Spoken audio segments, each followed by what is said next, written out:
வணக்கம் நண்பர்களே. இது என்ன பழம்னு உங்களுக்கு நல்லா தெரியுதா? நல்லா பாருங்கள், இளந்த இலை மாரி இருக்கும். ஆனால் இது இளந்த பழம் கிடையாது, சூறப்பழம்.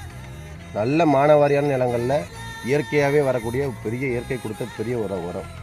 எங்களுக்கு நாங்கள் சிறு வயதில் இப்பயும் சரி எப்பயும் சரி இந்த பழத்தை பார்த்தா அந்த மரத்துக்கு அடியில் தாராளமாக நாங்கள் போயிடுவோம். ஏன்னா இது அவ்வளோ டேஸ்ட் இருக்கும்.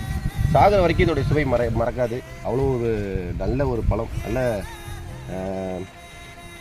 நம்மாழ்வார் சொல்லியிருக்காரு, அந்தந்த சீசனில் கிடைக்கக்கூடிய பழங்களே நம்ம உடம்புக்கு எதிர்ப்பு சக்தியாக இருக்கும், எந்த ஒரு நோய்க்கு ஆரம்பிக்கும்.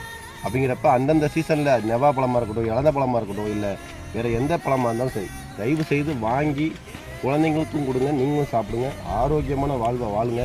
இந்த மாதிரி பொக்கிஷதெல்லாம் மறந்துடாதீங்க தயவு செய்து. இந்த பாருங்கள், இதுதான் சூறப்பழம். உங்கள் பகுதியில் இந்த பழத்துக்கு என்ன பேர் அப்படின்னு கமெண்ட் பண்ணுங்கள். நன்றி.